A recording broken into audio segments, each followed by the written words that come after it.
Hi. സമാധിയാണല്ലോ ഇപ്പോഴത്തെ ഒരു trend. അപ്പോൾ ഈ സമാധി എന്ന് കേൾക്കുമ്പോഴത്തേന് എനിക്ക് ഓർമ്മ വന്ന പഴയൊരു കഥയുണ്ട്. അത് നിങ്ങളുമായിട്ടൊന്ന് ഷെയർ ചെയ്യാമെന്ന് കരുതി. പണ്ടൊരിക്കൽ ഒരു ധനികനായിട്ടുള്ള ഒരു അപ്പൂപ്പൻ, അദ്ദേഹം തളർന്ന് കിടപ്പിലായി. ആ കിടപ്പ് പുള്ളി കുറേ കാലം കിടന്നു. അപ്പോൾ പുള്ളിയുടെ 4 മക്കളും കൂടെ ഇത് കണ്ട് സഹിക്കാൻ മേലാതെ, അവർക്ക് അപ്പൂപ്പനോട് സ്നേഹമൊക്കെ ഉണ്ട് എങ്കിൽ പോലും പുള്ളിയെ ഇങ്ങനെ കിടത്തി നരയിപ്പിക്കാതെ പുള്ളിയെ അങ്ങ് സമാധിയാക്കിയാലോ എന്നങ്ങ് തീരുമാനിച്ചു. അപ്പോൾ അതിനുവേണ്ടി ഒരു വഴിയും കണ്ടെത്തി. അപ്പോൾ നമ്മുടെ ഈ അപ്പൂപ്പനെ ഗംഗാ സ്നാനത്തിനെന്നും പറഞ്ഞ് വീട്ടിൽ നിന്ന് കൊണ്ടുപോവുക. എന്നിട്ട് ഗംഗയിൽ ചെന്ന് സ്നാനം ചെയ്യുന്നതിൻ്റെ കൂട്ടത്തിൽ ഒഴുക്കി അങ്ങ് വിടുക.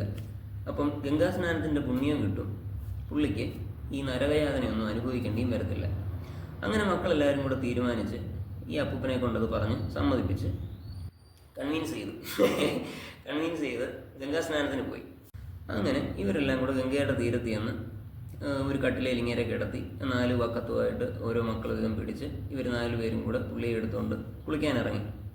ഒരു പ്രത്യേക സ്ഥലമൊക്കെ എത്തിയപ്പോൾ ആഴം കൊള്ളാം, തിരക്കേടില്ല, ഇവിടെ വിട്ട് കഴിഞ്ഞാൽ ഒറ്റ ഒഴുക്കിനങ്ങ് പൊക്കോളൂ എന്നുള്ള ധാരണയിൽ ഇവരെല്ലാം കൂടെ പുള്ളിയെ ഇങ്ങനെ വിടാൻ തുടങ്ങിയപ്പോൾ പുള്ളി ആ കിടന്ന കിടപ്പിൽ ഒരു മോൻ്റെ തോളത്തിങ്ങനെ തോണ്ടിയിട്ട് ഇങ്ങനെ നോക്കുന്നൊരു എന്താ വെച്ചാൽ ഇങ്ങനെ ചോദിച്ചു.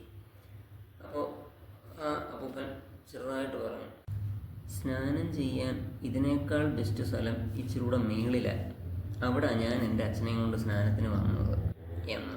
ഇതിൻ്റെ ഗുണപാഠമൊക്കെ ഞാൻ നിങ്ങളോട് ഷെയർ ചെയ്ത് കഴിഞ്ഞാൽ വളരെ ബാലിശമായി പോകും. അതുകൊണ്ട് അത് നിങ്ങൾ തന്നെ എന്താണെന്ന് വെച്ചാൽ തീരുമാനിച്ച് എടുത്തോളൂ.